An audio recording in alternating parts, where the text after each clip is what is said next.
Hello guys, it's Om from Om Command Educational Videos, and in this special video, I'd like to introduce to you guys a special hobby of mine, which is making RC airplanes.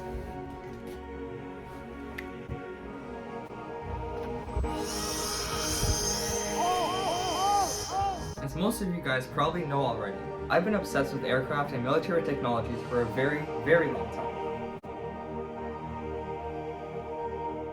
I fondly remember back in kindergarten, always begging my parents to buy me the same exact Tamiya model of my favorite fighter jet, the F-16 Fighting Falcon. Often, I'd proceed to build this plane, lose it, and in a few months, ask for a new one. Soon, I got into remote-controlled planes. Yet, many of the sub-$50 model planes that my parents bought for me would often malfunction in a few days. My many bad experiences with these cheap planes led to much anger and frustration, which compelled me to study about aeronautics, circuitry, and of course watch many tutorials on how to make RC planes. So in this manner, I ended up making many remote control models in elementary school, such as a P-38 Lightning and an F-16 looking thing. Here, this is my new RC P-38. So right here is the canopy. There are two magnets, one here and one here. The plane can move up and down.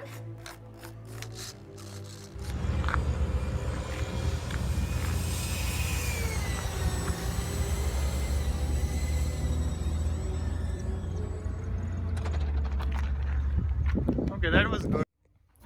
Lucky for me, when I saw that my junior year was slowly winding down, I began to remember all of the fun times I had building planes, and so this reignited the spark in me and I started to pick up this old hobby again. So, the first RC plane I built was this flying wing thing. Here it is on the day of its maiden flight, and on the right you can see my friend Yuan, who I built the plane with. Hello. Hi. Yeah, so right now we're making longer wingtips because this plane, for a delta wing plane, which used to have a nose but it broke off. Yeah. It was in an accident. Test flight number 4. Okay. Masterful engineering. Yes. Very good engineering. That's so bad. It's gonna fly, I know it though. Hopefully. It's painted green with grass.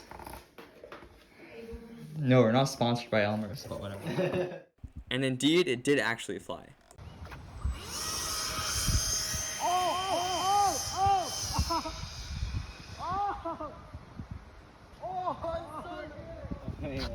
Oh, the wind is so good now. Okay, let's go, run.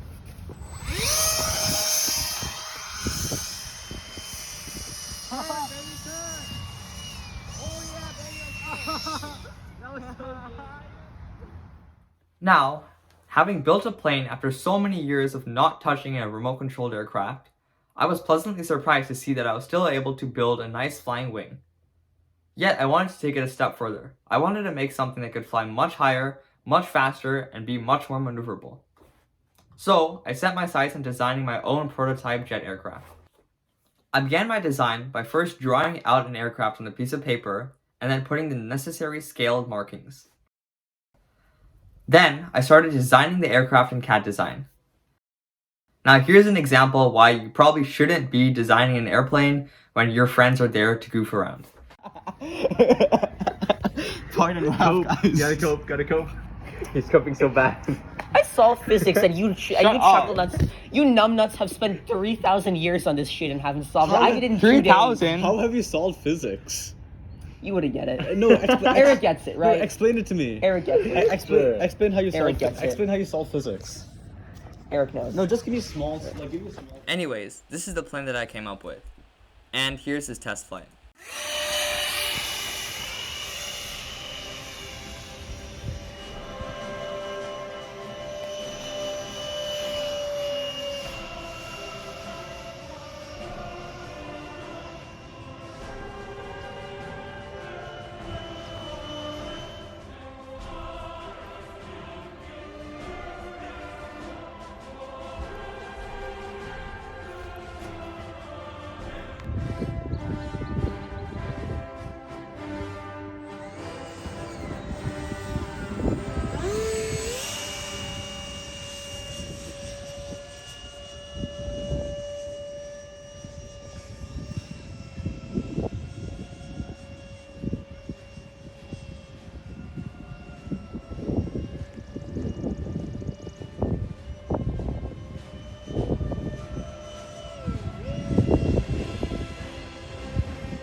And then this happened.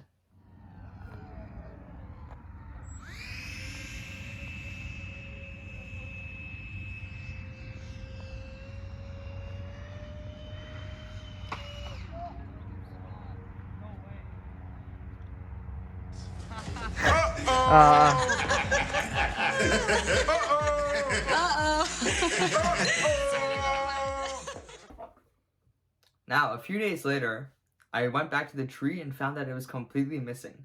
Yup, not a trace of it, even on the ground. And yeah, I never saw it again after that.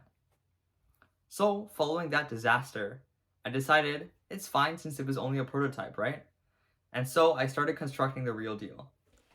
So, I first started by making the flat body of my plane. So clearly, one piece of foam board wasn't long enough, so I had to break the plane into simply just aft of the nose. Next, here you can see the parts that I had 3D printed. Then I took my ducted fan and measured its dimensions to see roughly where I'd put it. In order to make a nozzle, I just used some cardboard and wrapped it in a tube. Then I used one of my 3D printed parts, as you can see here, to hold it closely together as I glued it. Here is the ESC, or electronic speed controller. Here I have glued in all the 3D printed arcs, which are to hold the engine's tube. As you can see, everything fits perfectly. Here it is again from a different angle.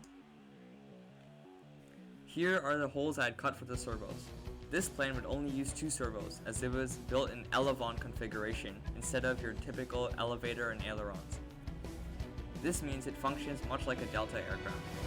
This is very simple, but it works great. I made these precise holes by simply using a sharp pencil to trace the servos. And then I used an X-Acto knife to cut it out, while being careful not to cut out the paper on the backside. As you can see, another perfect fit. Then I wanted to reinforce the wings and horizontal stabilizer.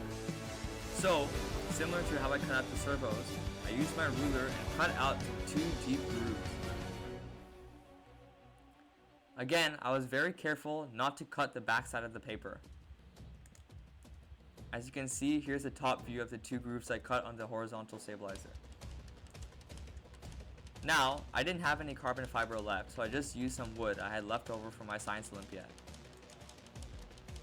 As you can see, here's the wood right here. It's a strip of B-grain balsa wood. I took 2 3/32" sheets and glued them together with this Bob Smith Industries purple glue. As you can see, once I glued it in, I sanded it down so that it fits very flush. I had also put some spars along the length of the body. I made similar grooves on the wing, but this time I did not put in my spars yet because I needed to work on other things first. Here you can see that I've added a bevel to the wing. This is to help it make it more aerodynamic. Later I would sand these. Here you can see how I made the bevels. I simply put my ruler on the leading edge of the wing, tilted my X-Acto knife at an angle, and cut away. Here you can see where I started peeling off paper. I wanted the 3D printed part to be glued directly to the foam and not to the paper, which would peel off over time. Now, I had finally the chance to glue on the engine and its tube. As you can see here, I put 2 scraps of balsa wood as makeshift reinforcements for the nose. I would remove these later. Now, I am making the side profile of the aircraft by simply tracing from the drawing I had put on my whiteboard. Here is the glued on. Now, I put all these bulkhead looking things, which were 3D printed as well. Some of them will be removed later on. Here's what it looks like with all of these ribs attached. As you can see, the shape is really starting to look like what I had drawn.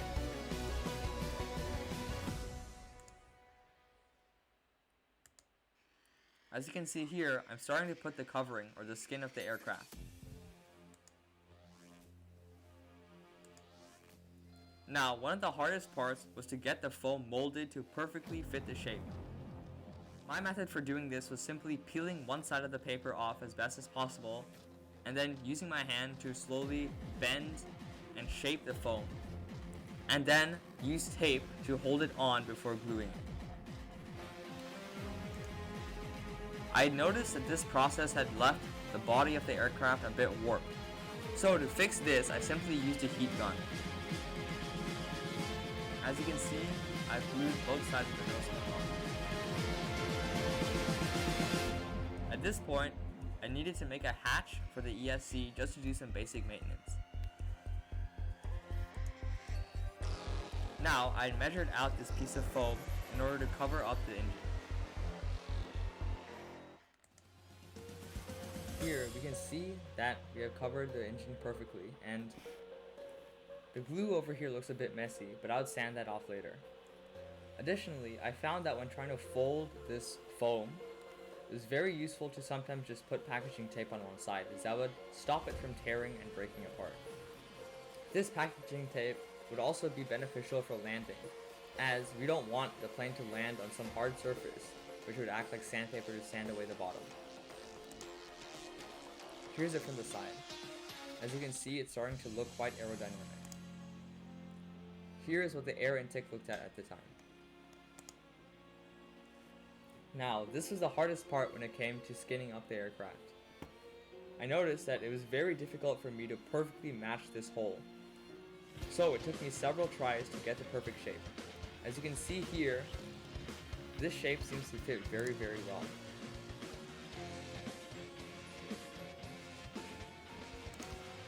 Now, here's it from the side again. It looks a bit rough, but again, I will sand that down later. I added some foam to the bottom as well, and then sanded it a bit. Now, I wanted to make the hatch on the top easy to take off. So I had the idea to put this arc of foam, which would act kind of as a spring to keep this held against the walls. Now, this was also allowed to slide forward, and also I could twist the whole thing off.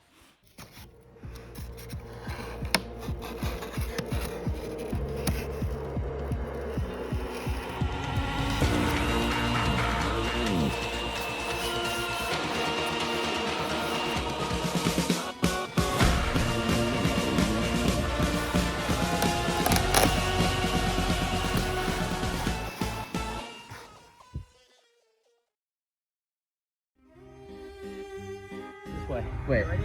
Yeah.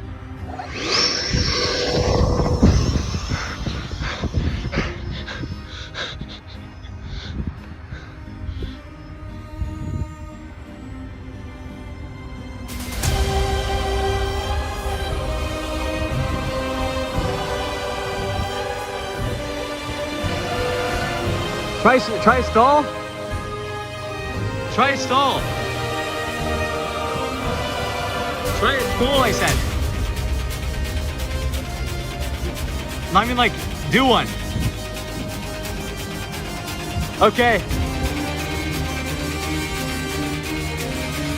Alright, stall. Oh my god. Yeah.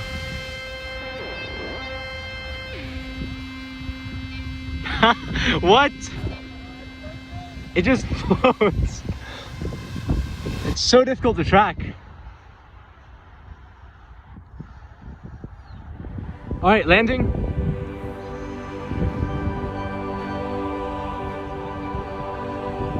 Yeah, a little bit, I think.